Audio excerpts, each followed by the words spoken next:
Assalamualaikum warahmatullahi wabarakatuh. Bismillahirrahmanirrahim. Alhamdulillahirabbil alamin. Wassalatu wassalamu ala asyrafil anbiya'i wal mursalin wa ala alihi wa ashabihi wa man tabi'ahum bi ihsanin ila yaumiddin. Amma ba'd. Qala Allah Ta'ala fi kitabil karim, a'udzu billahi minasy syaithanir rajim. Bismillahirrahmanirrahim. Kullu nafsin dha'iqatul maut wa innama tuwaffawna ujurakum yaumal qiyamah. Faman juzziha 'anil nari wa dukhilal jannata faqad faza. Wa mal hayatud dunya illa mata'ul ghurur. Sadaqallahul adzim. Tiap-tiap yang bernyawa pasti akan merasakan mati. Dan sesungguhnya pada hari kiamat nanti akan disempurnakan semua nilai amal ibadahmu. Barang siapa yang dijauhkan Allah dari neraka dan dimasukkan ke dalam surga, maka sungguh ia telah beruntung. Kehidupan dunia ini tidak lain hanyalah kesenangan yang memperdayakan. Surah Ali Imran ayat 185, firman Allah dalam Al-Quran. Ibu-ibu dan bapak-bapak yang saya hormati, terutama Bapak Komandan dan seluruh jajaran, Ibu Ketua Pia Ardia Garini, Kosek 1, beserta seluruh jajaran pengurus dan anggota, rekan-rekan pengurus kenajiran Masjid Baitus Salam, dan pengurus Majelis Taklim yang saya hormati, dan insya Allah semua kita dirahmati, diberkahi, dan dimuliakan Allah Subhanahu wa Ta'ala. Mari kita bersyukur kehadirat Allah Subhanahu wa Ta'ala dengan melafazkan kalimah tahmid dan tasyakur. Alhamdulillah wa syukrulillah. Hari ini Rabu bertepatan dengan tanggal 27 Rabiul Akhir 1444 Hijriah, 23 November 2022 Miladiah. Kita kembali berjumpa. Alhamdulillah wa syukrulillah. Mengiringi rasa syukur ini, mari kita ucapkan sholawat dan salam keharibaan junjungan kita Rasulullah Muhammad sallallahu alaihi wasallam. Allahumma salli ala sayyidina Muhammad wa ala ali sayyidina Muhammad. Sebagaimana dikatakan oleh presenter kita tadi, tema kajian pagi ini ialah menjemput kematian. Ada 3 term yang dipakai untuk menyebut kata-kata mati. Pertama, yang lazim disebut oleh masyarakat Islam Indonesia adalah berpulang ke rahmatullah. Indah sekali karena berpulang ke rahmatullah. Yang kedua, ini yang sering dipakai dalam istilah akademis dan puitis, yaitu wisuda, kembali ke kampung halaman. Istilah ini dipopulerkan oleh Profesor Dr. K. Haji Komarudin Hidayat, MA, mantan Rektor UIN Syahid Jakarta. Kemudian term yang ketiga yang lazim dipakai oleh masyarakat kita adalah meninggal dunia. Tapi Al-Quran menyebutnya dengan kata-kata yang lebih indah lagi. Di surah Al-Fajr ayat 27 sampai ayat 30, Allah berfirman, bismillahirrahmanirrahim, ya ayyatuhan nafsul mutmainnah irji'i ila rabbiki radiyatan mardiyah fadkhuli fi ibadi wadkhuli jannati. Surah Al-Fajr ayat 27 sampai 30 yang artinya, Wahai jiwa yang tenang, telah mencapai level terbaik, mutmainnah, ayolah kembali kepada Allah dengan ridho dan diridhoi, dan bergabunglah dengan hamba-hamba Allah yang mulia, Rasulullah, Nabiullah, Waliullah, ulama, du'ama, orang soleh, orang soleha, wadkhuli jannati, untuk masuk ke dalam surgaku. Maka saya ingin membahas kajian ini dengan term yang terakhir itu, yaitu jemputan ilahi. Jadi mohon maaf kalau tema kita itu menjemput kematian, sebenarnya kita yang dijemput ya. Tapi memang Pak Maimaran NS, mantan Bupati Deli Serdang, ada menulis buku, judulnya bagus sekali. Saya cari-cari di rumah tadi, karena saya dikasih beberapa eksamplar, nggak ada, mungkin tinggal di rumah Jakarta. Menjemput, ulangi, menanti hari kepulangan. Menanti hari kepulangan. Beliau menulis itu ketika pensiun dari Bupati Deli Serdang, kemudian sekarang ini usia beliau menurut hemat saya lebih 85 tahun. Masih sehat walafiat, menjadi nazir daripada Masjid Al-Huriyah di Pondok Puri, Jakarta. Apa yang ingin saya sampaikan? Pertama, bahwa kembalinya kita kepada Allah adalah siklus. Karena perjalanan kita ini rutenya inna lillahi wa inna ilaihi raji'un. Itu dulu. Jadi kita samakan persepsi bahwa kita ini menjalani rute kehidupan inna lillahi wa inna ilaihi raji'un. Kita dari Allah dan akan kembali kepada Allah. Saya tanya Bapak Ibu, menurut perkiraan kita dengan usia kita sekarang nih di atas 40 ya, ada yang 40 ke bawah ini? Oh ada ya, oke lah, 30 ke atas. Rute perjalanan kita sekarang ini dari Allah menuju kepada Allah, kita sekarang lebih pada posisi dari atau menuju? Nah bagus, sudah dapat dipastikan itu, menuju ya. Karena bagi kita yang 40 ke atas, kalau standarnya usia Nabi kan 63. Ya mudah-mudahan usia kita lebih dari itu, amin. Oleh karenanya, tidak usah merasa sedih atau galau, karena rute, kalau dalam bahasa perlombaan kendaraan kan memang dilewati saja kan. Tidak tetap tinggal di situ. Apa namanya itu kalau orang yang balap itu? Ada SSS itu. Apa? Dilintasi kan ada itu SS1, SS2 gitu kan. Kan cuman lewat kita. Cuma di dunia ini kita boleh lewat dan mampir. Berapa lama? Rasulullah 63 tahun.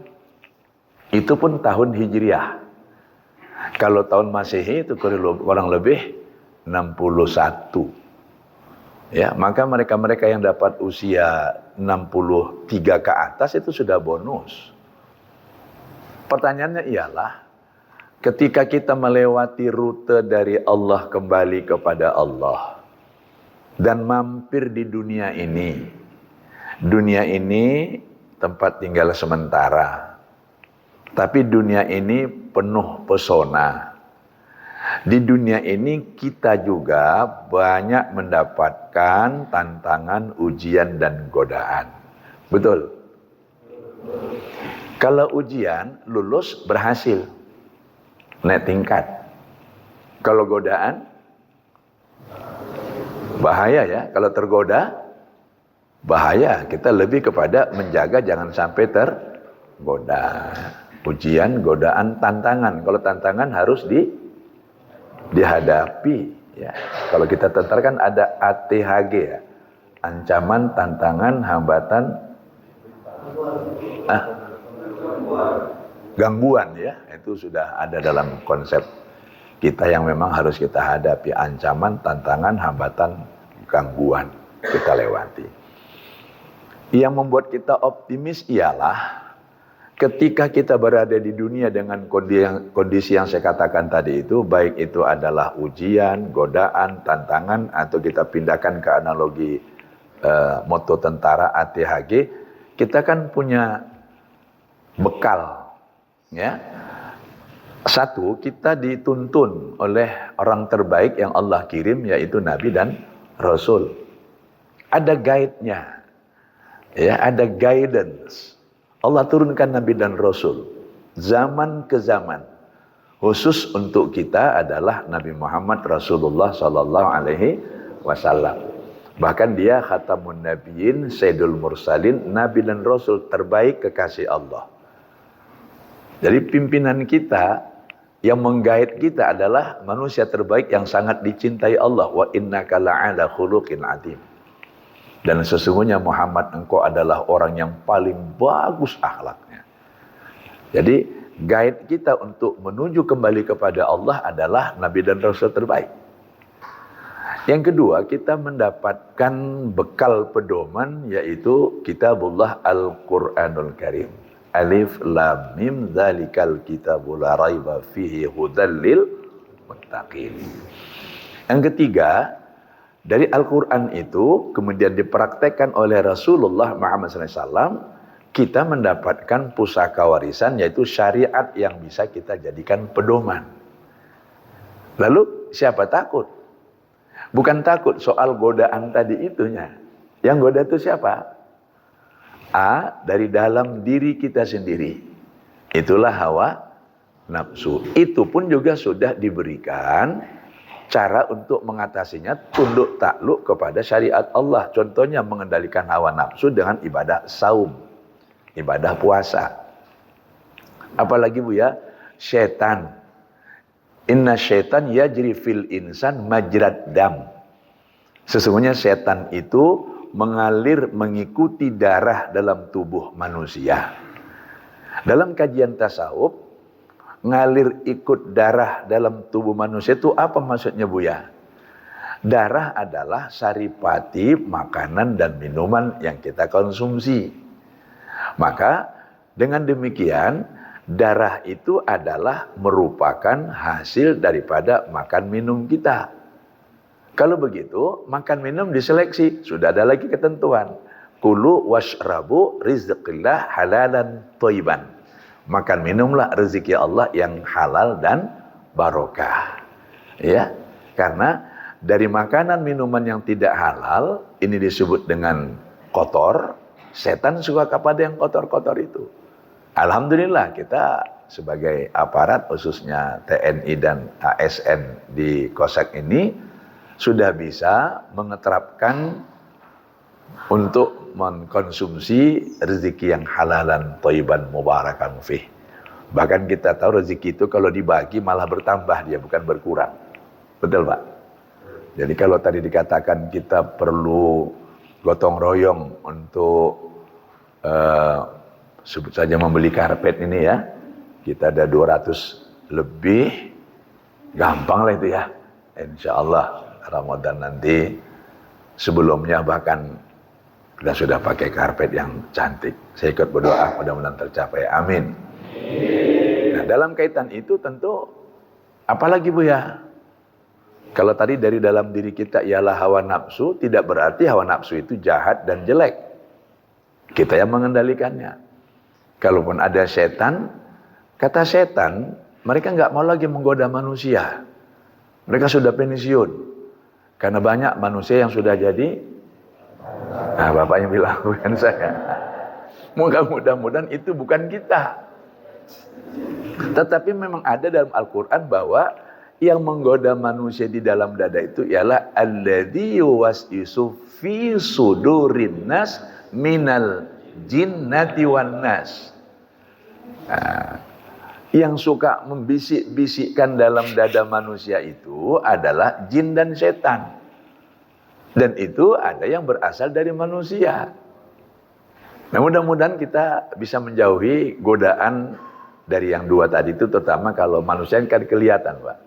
Tapi kalau yang bersifat setan, artinya kekuatan yang bisa mengalihkan perhatian dan keistiqomahan kita dari syariat, kan itu yang berat itu. Seperti kata teman saya, umat Islam ini akidahnya kuat, tapi perhatiannya mudah sekali dialihkan itu dengan hal-hal yang bersifat material. Yang keempat, dunia ini juga menggoda, Pak. Dunia ini menggoda, seperti kata Profesor Ahmad Baqi, pencipta lagu sekaligus aransemen lagu-lagu dakwah, bahwa dunia ini kalau kita ikuti seperti meminum air laut, makin diminum makin haus. Kalau begitu, ya disaring dulu, ya kan, difilter supaya jangan air lautnya yang diminum, tapi air yang steril. Nah, ini pengantar dari saya supaya kita tidak galau menghadapi kematian, karena memang rute kita ke sana. Kita nggak bisa balik mundur, Pak. Kan saya katakan siklus itu dari Allah menuju kepada Allah, nggak bisa muter balik lagi. Walaupun sama-sama dari Allah itu pengertian dalam ilmu tasawuf, kita ini adalah makhluk surgawi. Mampir sebentar di dunia untuk menjadi A. Khalifah Allah, B. Hamba Allah. Apabila sudah selesai masa hidup di dunia, kita kembali kepada Allah. Tentunya kembali ke tempat semula. Kemana, Pak? Ke surga. Yang segan-segan bilang kampung itu tuh. Kemana, Pak? Ke surga. Kita ini bukan makhluk dunia, Pak. Kita ini makhluk surgawi. Kesini cuma mampir sebentar itu. Cuma kadang-kadang kan ada orang yang ketika merantau, maaf, dia dari Jawa merantau ke Pekanbaru, terus dapat istri orang Pekanbaru, perasaan orang Melayu.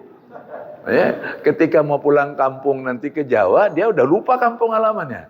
Kan susah itu. Kalau dianalogikan kepada kultur budaya, khususnya suku atau etnis. Ya, maka mari kita optimis bahwa kita satu ketika akan meninggalkan dunia ini, tapi dijemput. Ya. Kalau kembali kepada beberapa ayat dalam Al-Quran, surah Ali Imran ayat 185 tadi, memang kelihatannya seram itu. Kullu nafsin dha'iqatul maut. Tiap-tiap yang bernyawa pasti akan merasakan mati. Apalagi Rasul pernah mengingatkan. Ini kan namanya mengingatkan itu. Apa kata Rasul?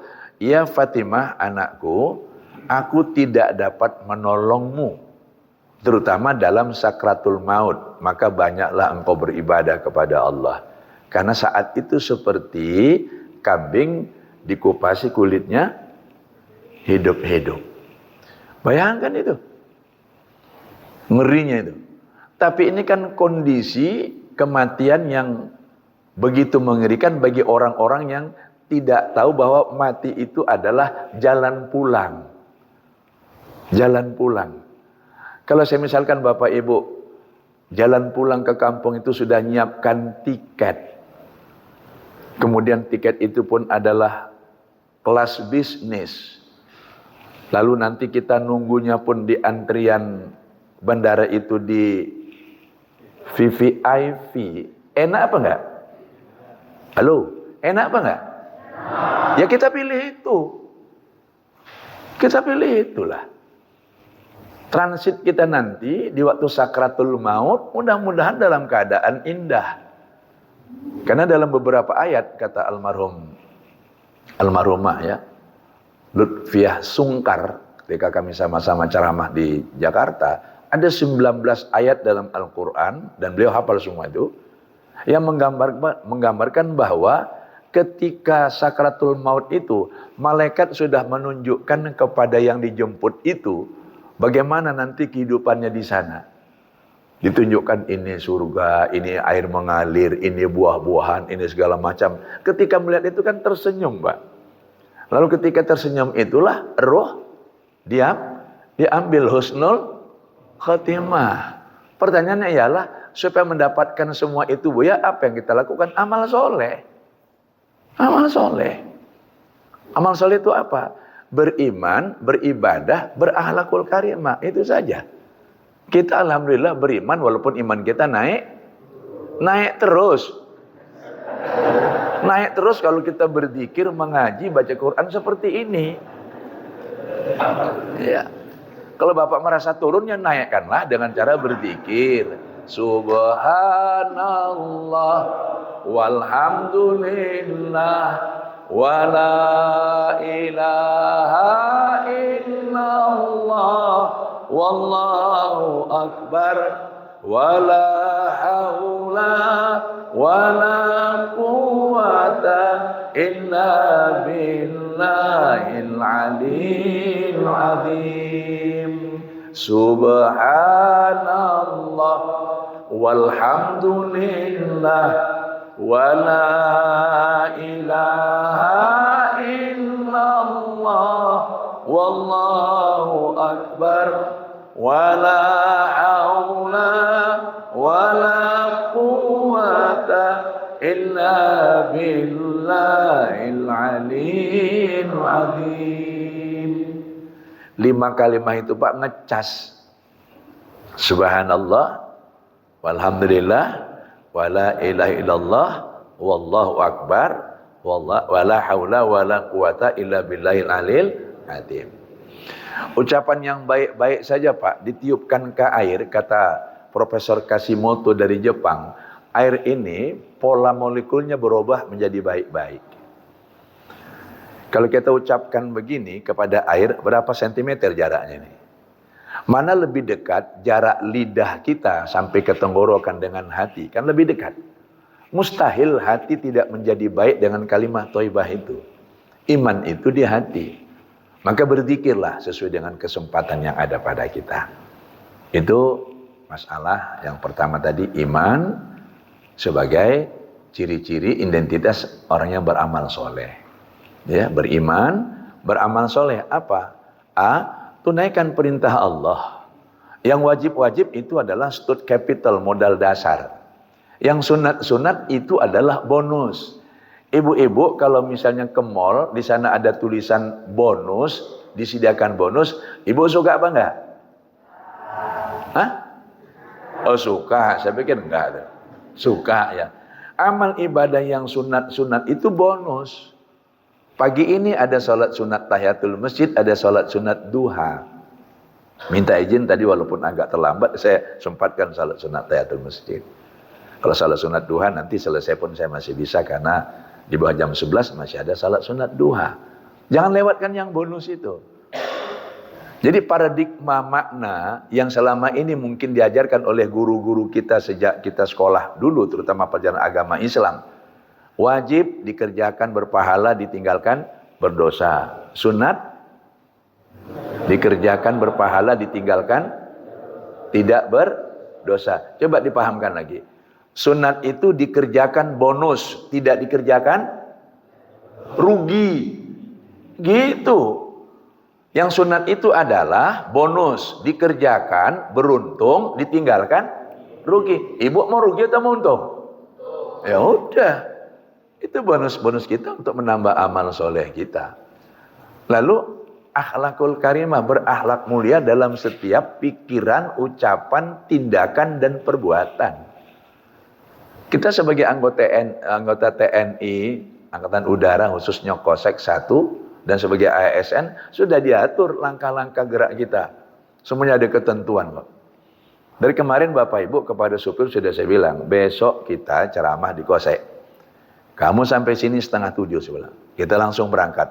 Saya space waktu mesti ada 1 jam menuju ke sana. Pergilah. Wah, mulai sampai Jalan Tamrin sudah muter sana, muter sini. Ya, karena dia sudah stres seperti saya, masuk lagi ke pajak sentral itu. Dalam hatiku ngapain masuk ke sini? Udah tahu pagi. Tapi kalau tidak jalan situ tidak boleh, depan Uniland tempat tidak boleh ke sini. Kan Uniland itu kan ke sana yang boleh sekarang. Ke sini nggak boleh. Dia mungkin mau ngambil ke sini, mau terus ke jalan SM Raja kan, terus tembus ke Waspada, belok kiri gitu kan. Mau tengok muter-muter karena dia udah stres, aku pun diam menjalan doa aja, ya Allah, ini janganlah banyak halangan gitu kan. Ya, jangan ada rintangan lagi di jalan. Terus tak kirim WA dengan Pak Chandra, mohon maaf ini terlambat sedikit itu. Artinya apa? Bahwa kita tidak bisa memang, tidak punya aturan dan tidak punya ketentuan. Nah, sebagai ASN sudah ada ketentuan waktu.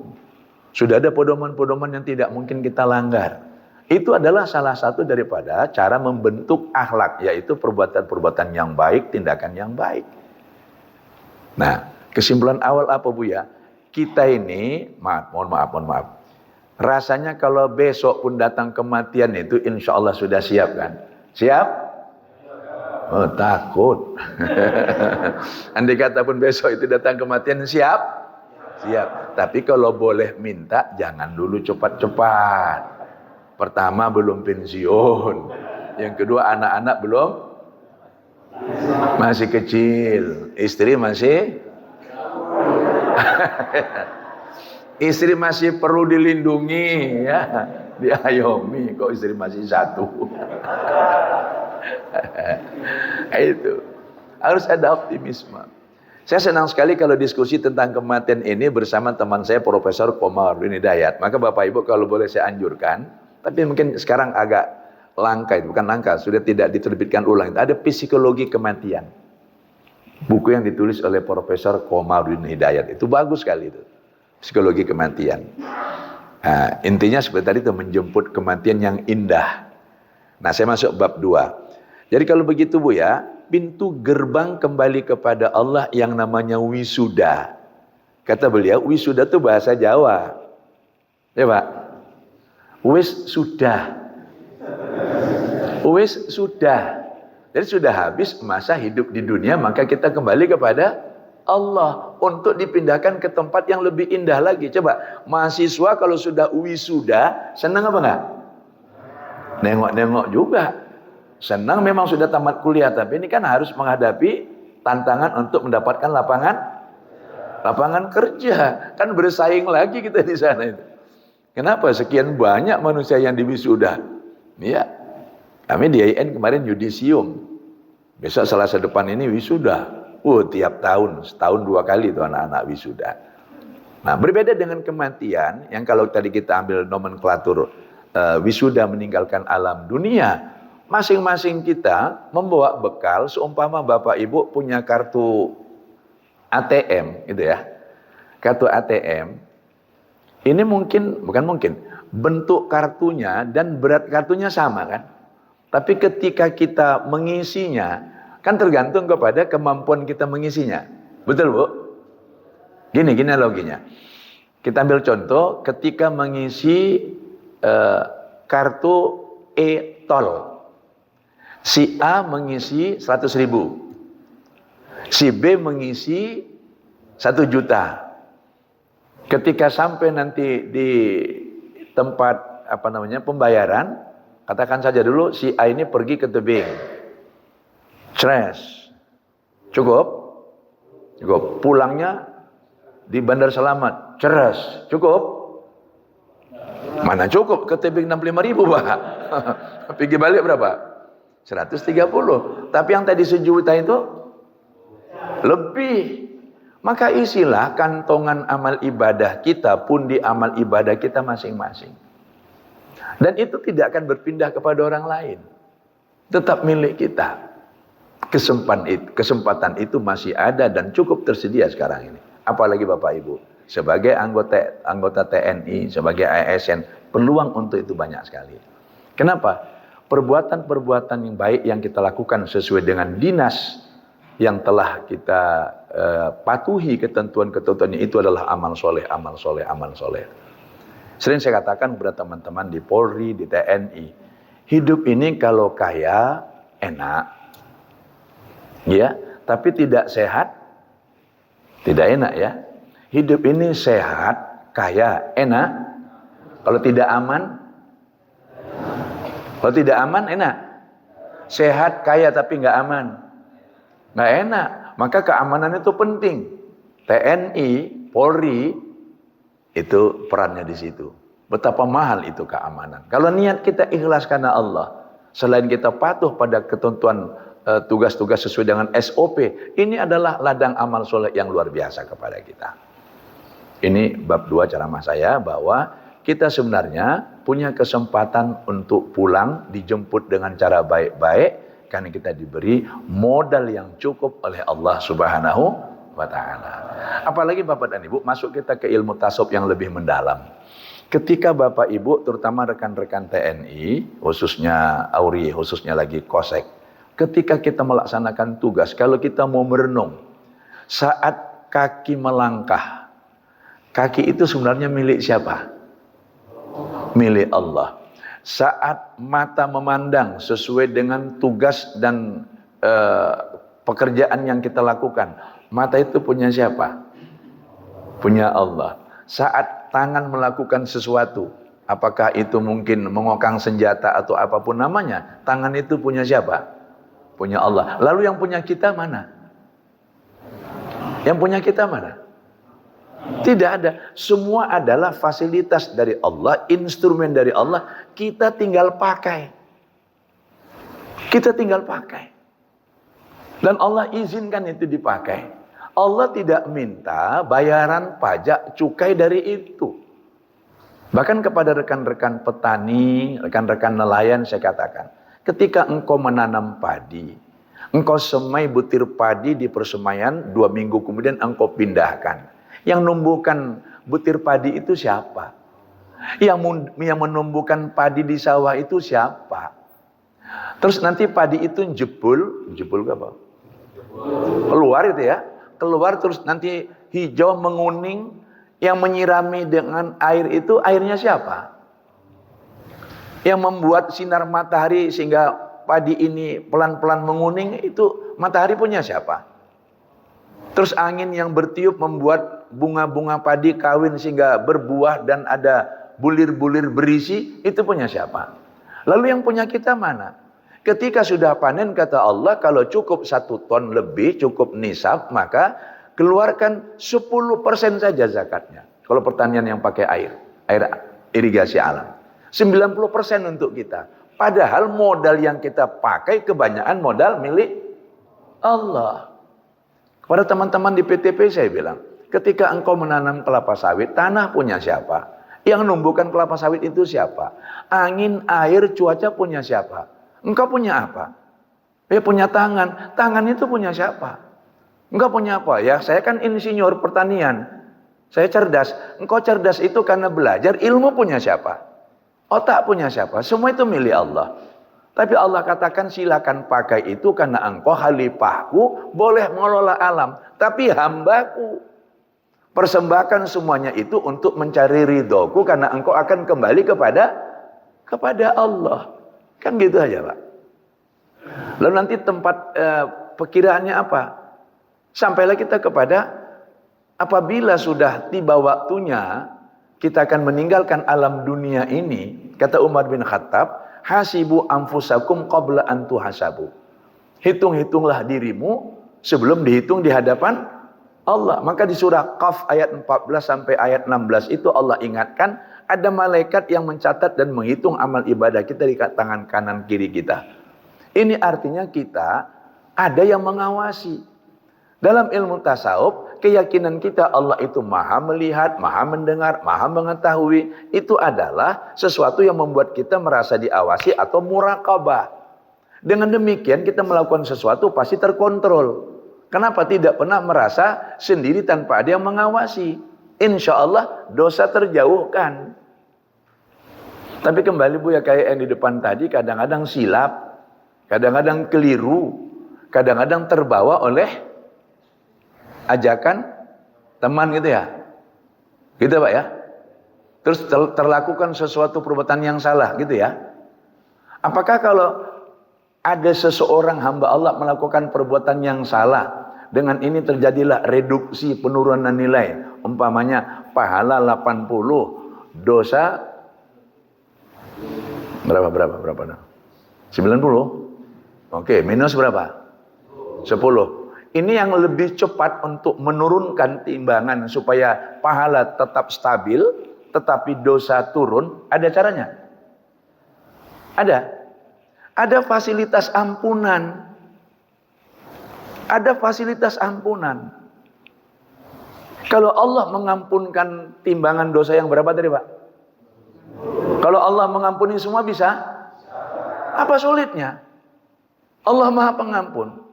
Lalu bagi kita sendiri minta ampun itu apa payahnya? Ingat baik-baik. Sebenarnya rahmat Allah yang paling hebat adalah ampunan. Ampunan itu. Dan Allah berikan ampunan itu kepada siapa saja yang taubat minta ampun sebelum nyawa sampai di tenggorokan. Carilah waktu-waktu minta ampun yang paling baik itu kapan? Wal mustaghfirina bil ashar. Orang-orang yang minta ampun di waktu sahur. Maka itu Pak, pesantren kita namanya Baitul Mustaghfirin. Tempat orang-orang minta ampun. Surah Ali Imran ayat 17. Allah menunggu orang-orang yang berdosa untuk minta ampun kepadanya. Walaupun sebanyak buih di laut dosamu, sebanyak pasir di pantai dosamu, Allah bisa ampuni asal kita mau minta ampun.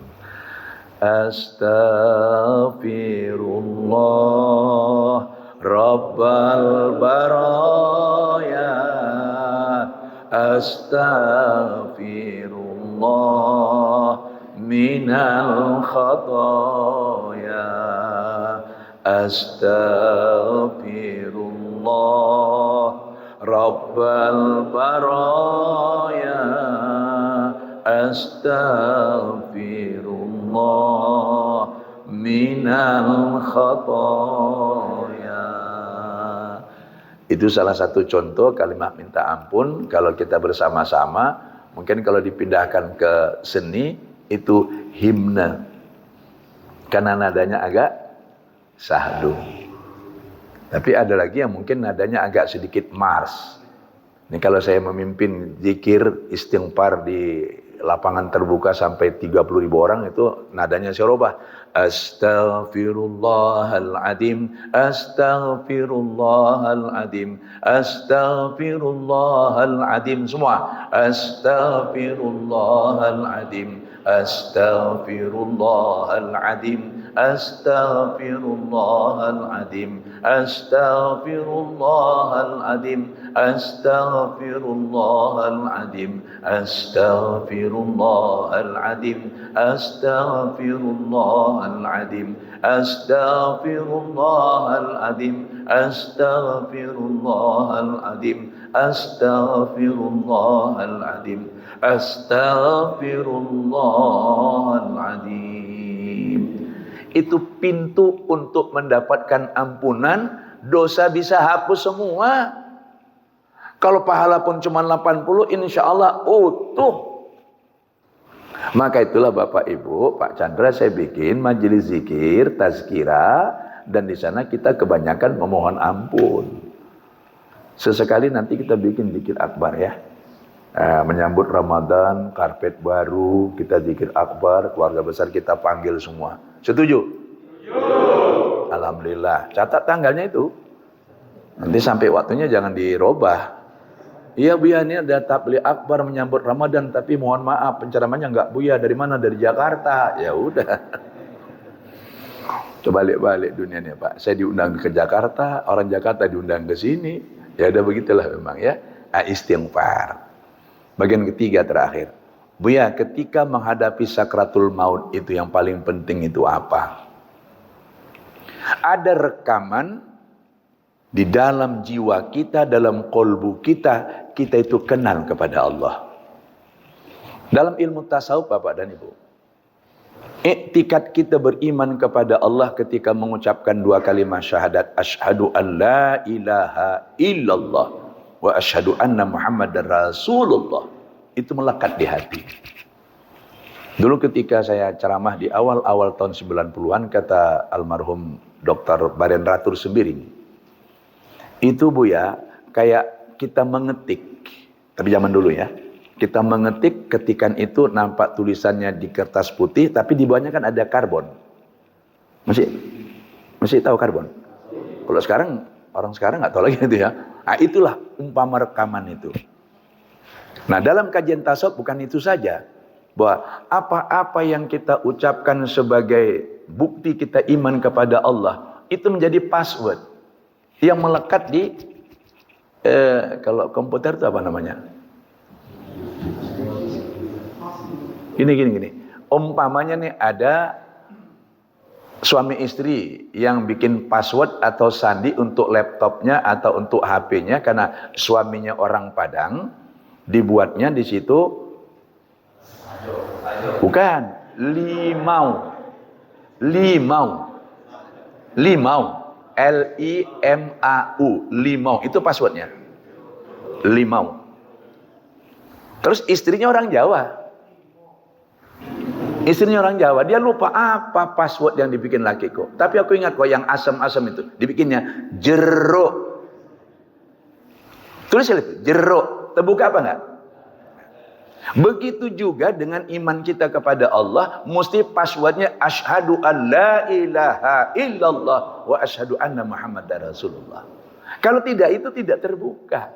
Dan itu kalau sudah melekat di hati, melekat di kolbu, melekat di jiwa, walaupun orang itu mati, mata terpejam, lidah keluh, semuanya sudah tidak berfungsi, tapi ini berfungsi, Pak. Berfungsi. Dan itulah nanti yang menolong seseorang dalam keadaan sakratul maut itu. Ampun ya Allah. Ada orang yang belum mati tapi udah stroke 2-3 minggu. Ada gitu ya? Na'udzubillah min dzalik.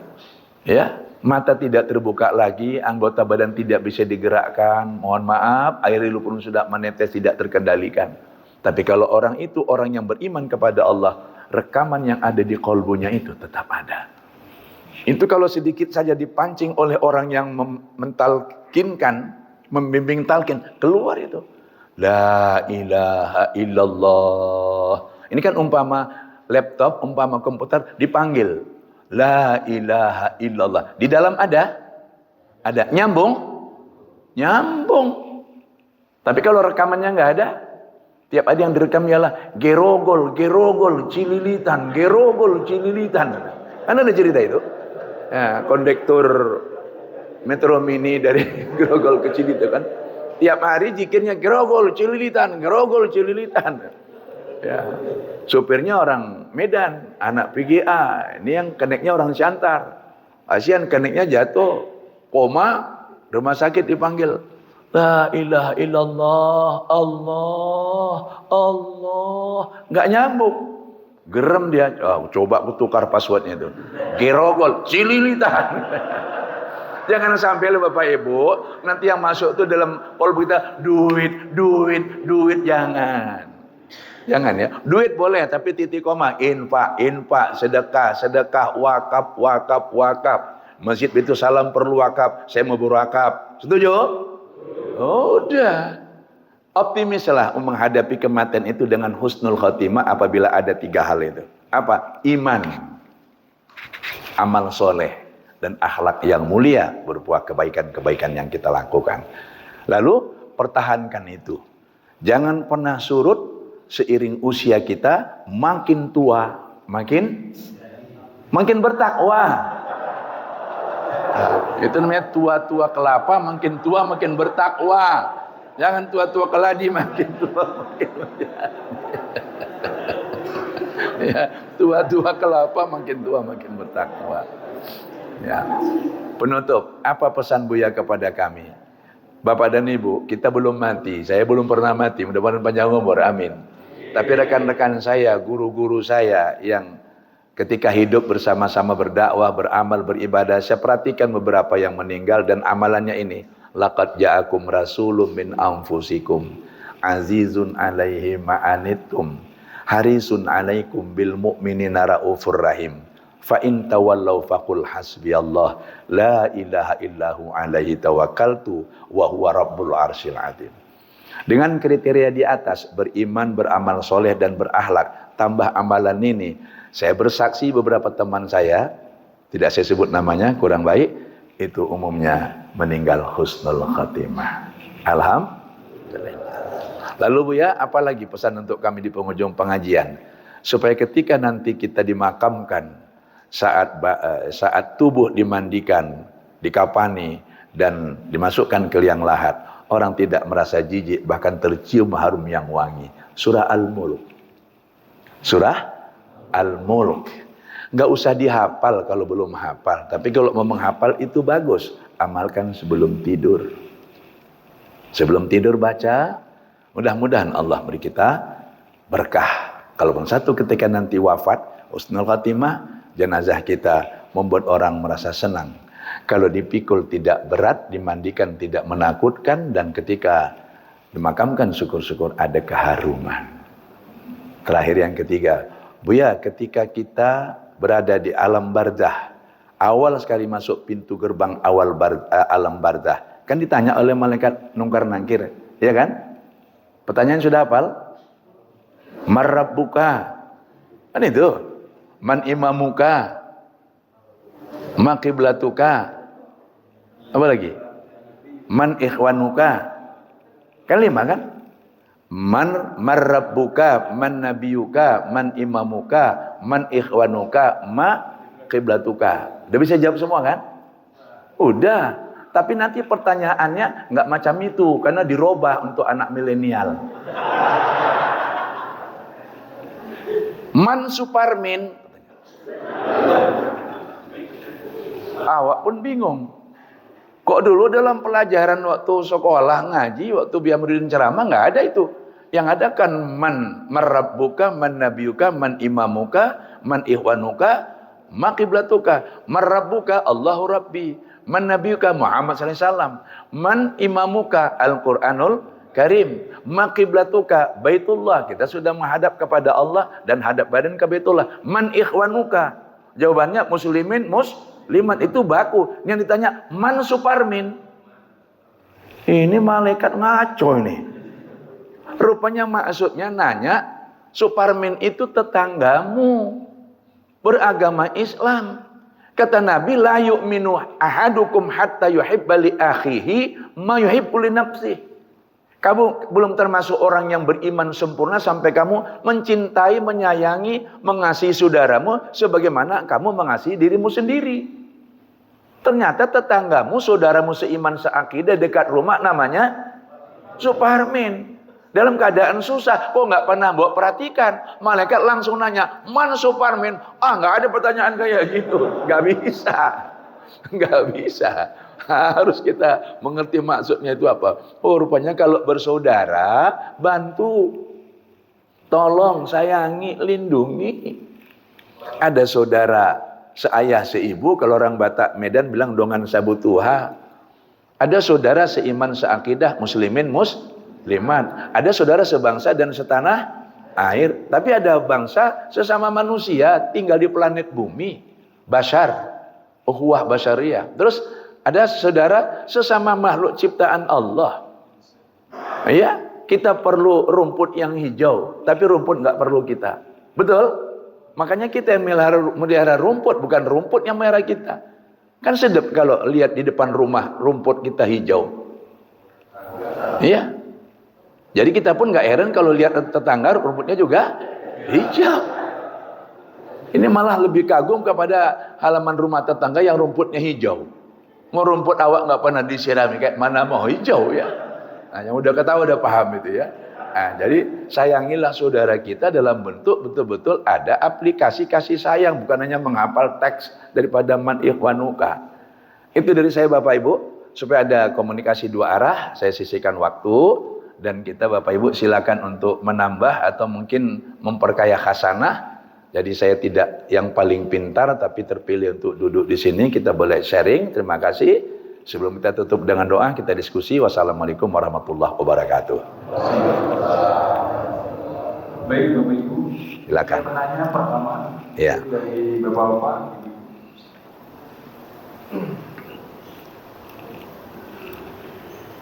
Silakan. Assalamualaikum. Waalaikumsalam warahmatullahi wabarakatuh. Bapak silakan. Ya. Kita diawali dengan Nabi Adam. Ya. Perjalanan sampai Nabi Isa sebelum Masehi. Tentunya di situ ada Nabi Daud yang membawa kitab Zabur. Ya. Nabi Isa untuk Injil. Injil. Tentunya untuk umat Nasrani. Ya. Kemudian Nabi akhir itu setelah 5 abad kemudian mungkin Nabi Muhammad. Ya. Setelah Masehi. Pertama setelah Masehi Nabi Isa. Yang kami tanyakan daripada kami keraguan, bukan Iya. keraguan, biar paham. Sudah jelas di situ Nabi Isa mau Daud membawa selain Al-Quran. Kenapa di dalam kita setelah Nabi Muhammad itu turunnya Al-Quran masih tergolong Nabi kita di 25 Nabi tersebut, sedangkan beliau membawa Zabur, Taurat, Injil. Jadi yang kami tanyakan, kenapa nggak bisa? Karena sekarang ya umat Nasrani ya menganut Injil tersebut, Ya, sedangkan kita Al-Quran. ya, ya, Itu yang kami ya. terima kasih. Terima kasih. Pertanyaannya luar biasa. Kalau di sini ada Mas Mario Teguh, pasti dia bilang super sekali. Silakan yang kedua dari siapa? Iya, ada ibu kita di sana. Tolong di. Iya, silakan.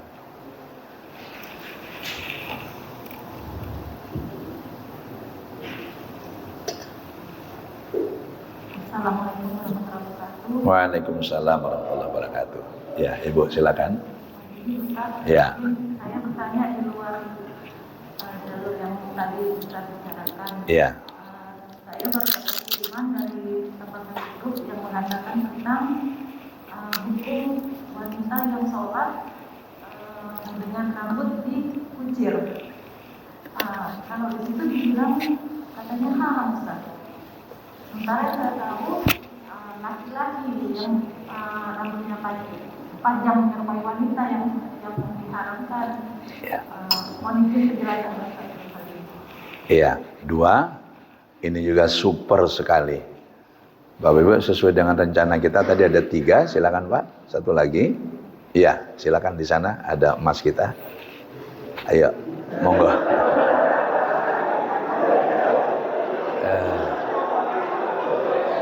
Mengacung di sini Pak, di sini.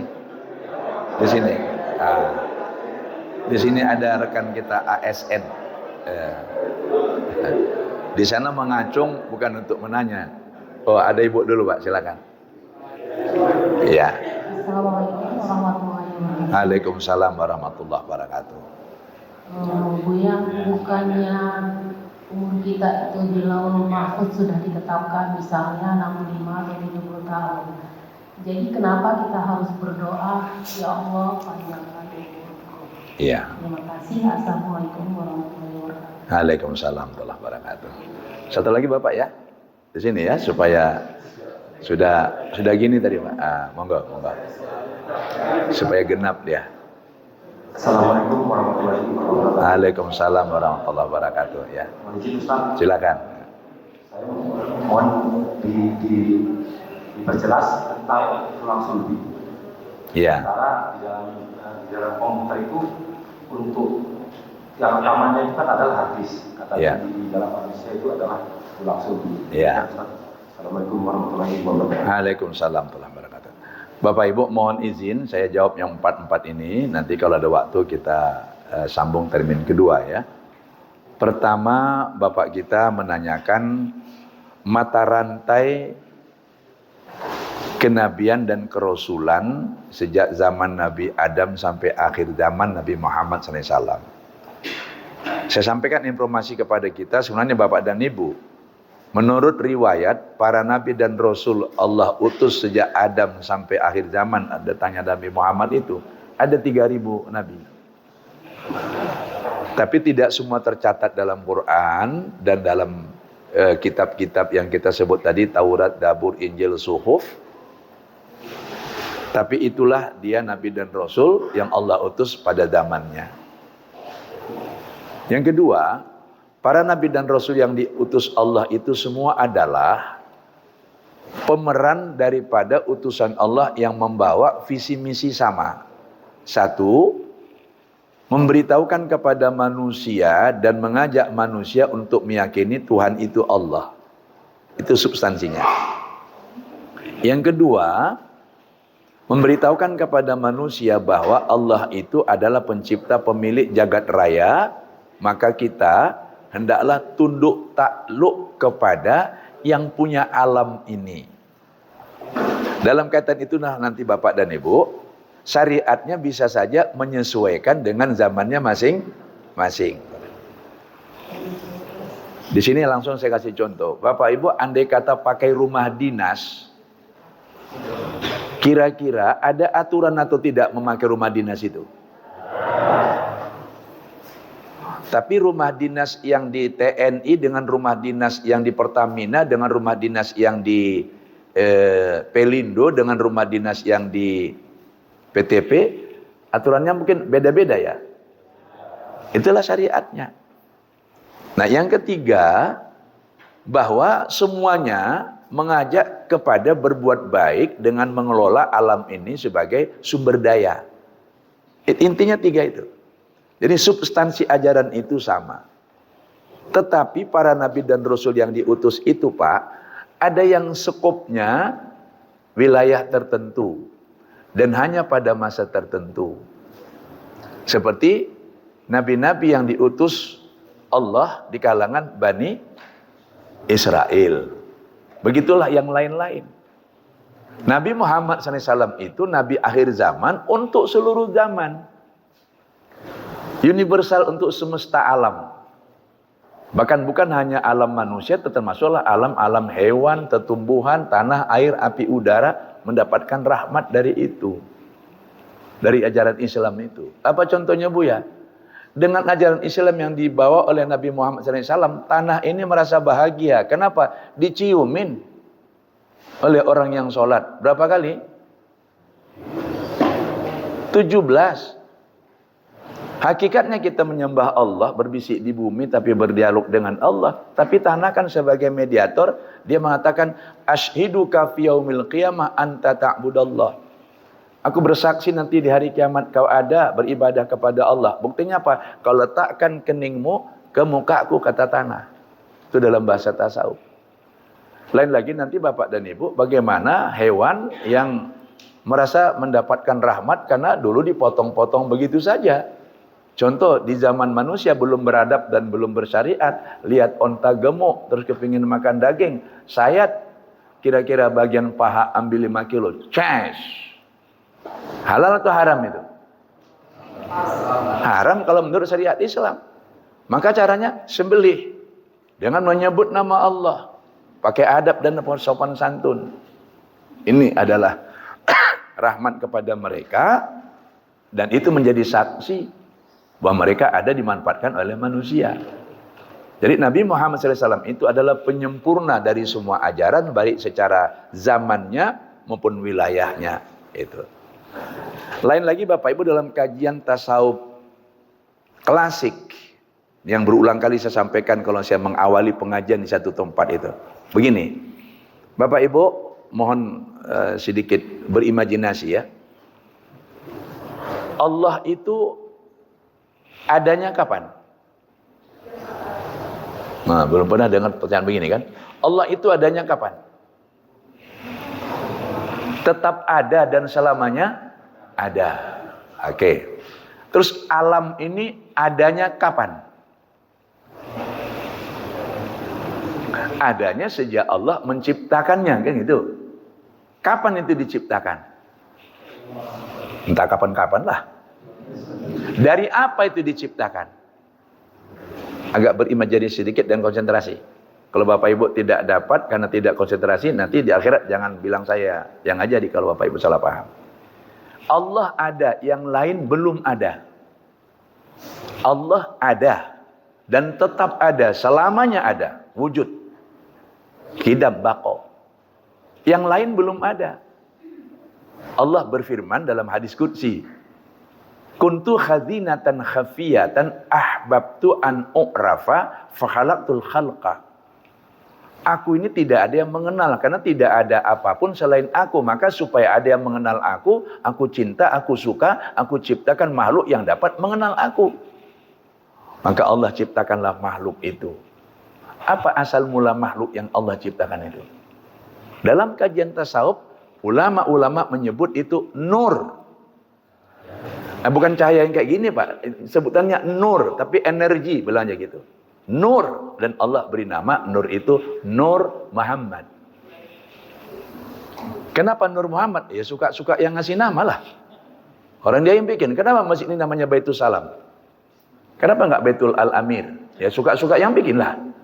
Kira-kira gitu kalau kita mau agak sedikit gampang berpikirnya. Lalu Nur Muhammad itulah cikal bakal untuk semua makhluk. Termasuk nanti tanah, air, api, udara, termasuk jin, azadil, kandul, jannah, malaikat. Termasuk manusia.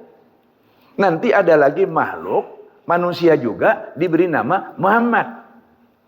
Itu Muhammad dalam dimensi manusia yang mamanya Aminah, ayahnya Abdullah. Dan Muhammad itu kemudian Allah angkat jadi nabi dan rasul di kehidupan alam yang fana ini. Sampai sini tahan dulu, jangan hilangkan imajinasinya. Bapak Ibu, dunia ini adalah panggung sandiwara. Panggung sandiwara. Udah bisa dibayangkan? Ketika Bapak Ibu nonton tonel, lodrok, entah apapun istilah hiburan zaman dulu, sandiwara, ketika itu akan dipentaskan di panggung, pemain-pemainnya sudah ada atau belum? Oh, ini lama penyajian ini. Ini sekarang kita mau nonton lodrok, mau nonton wayang, mau nonton ketoprak gitu, ketoprak Medan ya, bukan ketoprak Jakarta ya. Nah, ada tonel gitu ya, ada sandiwara itu kan ada dulu zaman dulu kan. Nah, atau mungkin ini mau bikin film. Ketika itu akan disuting atau dipentaskan peragaan sandiwara itu, pemain-pemainnya sudah ada atau belum? Terus biasanya anak mudanya tampil kapan? Duluan atau belakangan?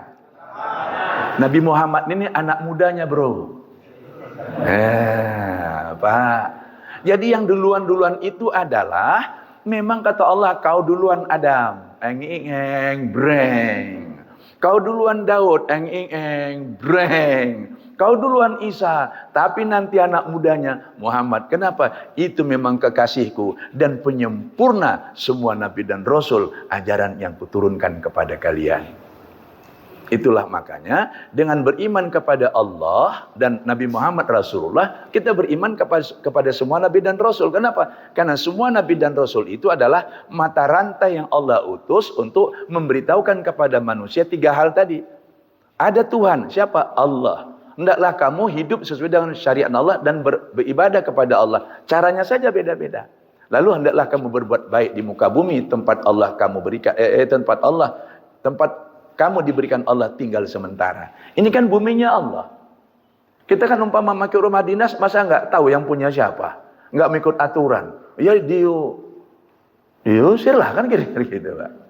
Sampai sini bisa, Pak? Diterima? Alhamdulillah. Tadi yang kedua, Ibu ya. Jawabannya, kata-kata haram yang kadangkala diucapkan dari segi bahasa belum tentu maknanya hukum. Contoh, Bapak Ibu kalau ke Mekah, ke Madinah belanja, ada tamrun al-ajwa, ini kurma ajwa, naam. Kam berapa? Nah, kita bilang kan, dia bilang 50, berapa? 50. Kita bilang 40, haram. Itu maksudnya apa? Enggak boleh. Bukan haram dalam artian hukum.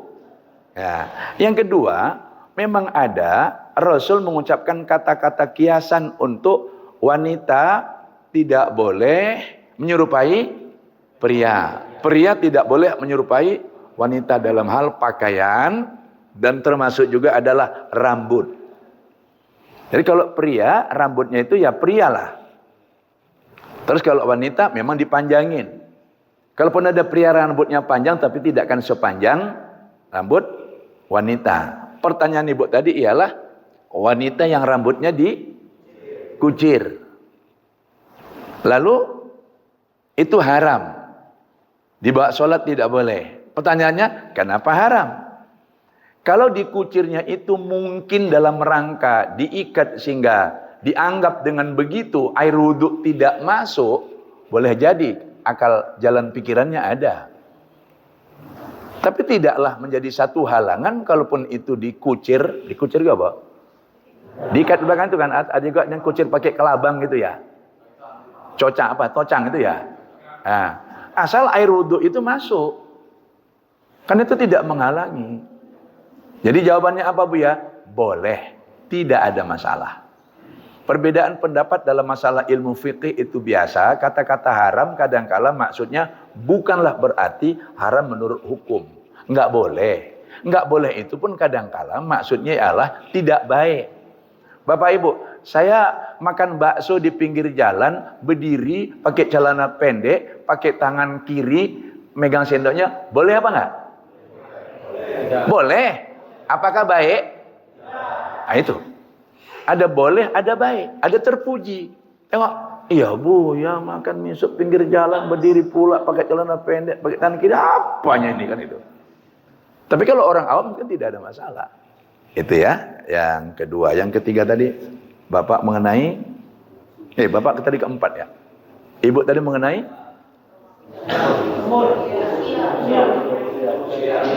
Iya, saya sudah bisa menangkap. Bapak dan Ibu, mohon dulu kita kembali kepada ilmu tauhid. Bahwa Allah dalam menetapkan sesuatu tidak terikat kepada ruang, tempat, dan waktu. Ini kita kan terbayang dan menganalogikan bahwa kalau kita membuat ketetapan kayak ketetapan manusia. Ada ketetapan itu sudah, sedang, dan akan ya. Sudah, sedang, dan akan. Allah tidak terikat pada ruang, tempat, dan waktu. Pertanyaan yang macam ini Bunda, kemarin hari Sabtu juga ditanyakan oleh seorang mahasiswa. Saya memberikan jawaban sampai lama baru dia paham. Mudah-mudahan di sini sebentar. Kenapa? Allah itu menetapkan sesuatu, ketetapannya tidak terikat pada ruang, tempat, dan waktu. Innama amruhu idza arada syai'an ayyaqula lahu kun fayakun. Perhatikan, bahasa Arab kun itu fi'il amar. Fayakun itu fi'il mudhari. Tidak terikat pada waktu seperti masa lalu, enggak. Jadi ketetapan Allah itu rahasia Allah. Ulangi, ketetapan Allah itu hanya Allah yang tahu. Maka kewajiban kita adalah sebagaimana kita manusia. Apa itu? Berusaha, berdoa. Ya, berusaha, berdoa. Berusaha apa? Supaya hidup sehat. Minum yang halalan thayyiban, makan minum halalan thayyiban, minum air putih, itu usaha. Ya. Kemudian berdoa kepada Allah. Tapi Bu ya, kalau sudah ada ketentuan Allah, meskipun ketentuan itu kita tidak tahu, kan tidak logika. Allah sudah nentukan terus kita minta ditambah. Jangan gunakan logika kita untuk memahami kekuasaan Allah yang unlimited. Ulangi, jangan gunakan logika kita untuk memahami kekuasaan Allah yang unlimited, yang tidak terbatas. Lalu pakai apa Bu ya? Pakai intuisi, keyakinan. Kalau Allah mau, kalau Allah berkehendak, bisa. Tapi dalam mempersepsi seperti ini Bapak Ibu, memang tiap-tiap orang berbeda-beda persepsinya, termasuk guru. Saya selalu menguatkan ini Pak Chandra dengan ayat 39 surah Ar-Ra'du. Boleh dicek nanti. Yamhullahu ma yasha wa yuthbitu wa indahu ummul kitab. Allah menetapkan sesuatu dan mengubah sesuatu itu sesuai dengan kekuasaannya. Tapi ketetapan Allah pun kita tidak tahu, perubahan Allah pun kita tidak tahu. Kan gitu. Surah Ar-Ra'du ayat 39. Allah menetapkan dan mengubah sesuatu karena di tangannya lah kekuasaan penuh yang tidak terbatas. Nah, atas dasar itu Bapak Ibu, saya suka sekali berusaha maksimal yang terbaik dan berdoa.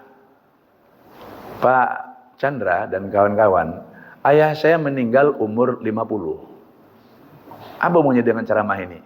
Ketika saya berangkat haji yang kelima pada usia 50 tahun, saya pulang sehat walafiat, saya diciumi dan dicubiti mamaku.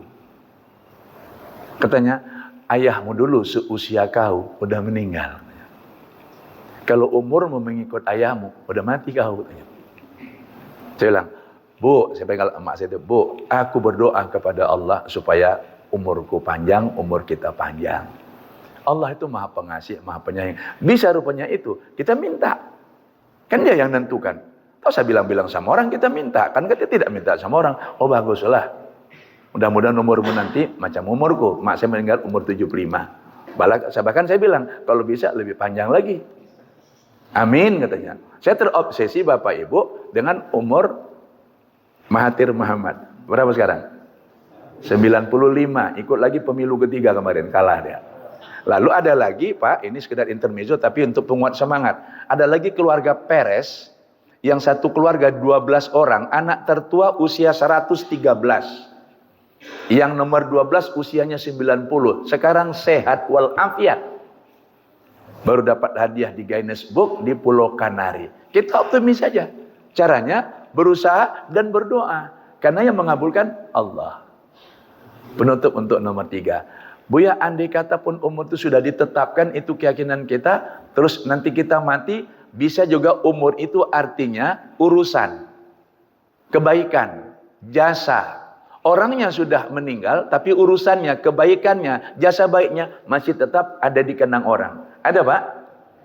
Ada? Jadi orangnya sudah meninggal, tapi kebaikan-kebaikannya masih ada. Jadi seolah-olah orangnya masih hidup. Nabi Muhammad kan begitu Pak.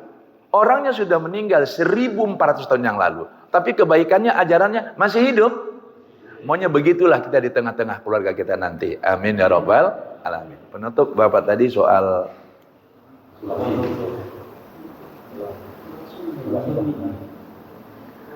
teman saya Dr. Andus Surya Andani, semoga lapang kuburnya, almarhum, guru biologi di IKIP. Kutanya, Pak Surya, betulnya tulang laki-laki itu berkurang sebelah kiri? Karena katanya bahan baku untuk wanita. Tidak, tetap utuh. Oke, saya tanya lagi teman-teman dokter. Apa yang dimaksud dengan tulang sulbi? Tulang sulbi maksudnya ada di sana zat yang tersimpan di balik tulang-tulang kita. Tulang-tulang kita itu Pak, itulah sperma. Itulah sperma. Itulah nanti yang kemudian membuahi sel telur dalam rahim wanita, khususnya kalau mereka suami istri. Begitu terjadi inkubasi pembuahan, maka proses itu terus berlangsung di dalam rahim. Jadi apa-apa yang tersimpan dalam tulang sulbi itu adalah kata-kata indah Al-Quran surah Al-Mu'minun ayat 12-16, itu yang disebut dengan sperma.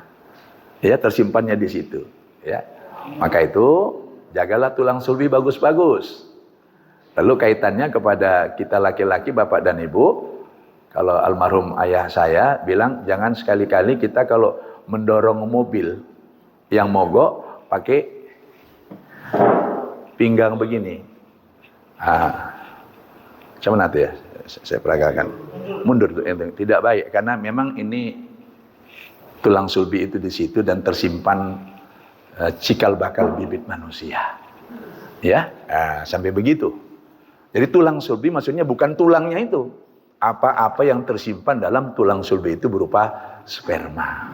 Dan itu bagi laki-laki jauh lebih awet dan utuh. Makanya laki-laki 75 tahun pun kadang-kadang menikah dengan gadis yang umur 25 bisa hamil. Tapi kalau wanitanya itu umur 75, laki-lakinya umur 25, udahlah itu. Jadi jaga tulang sulbi ya. Dari saya itu Pak Chandra, terima kasih.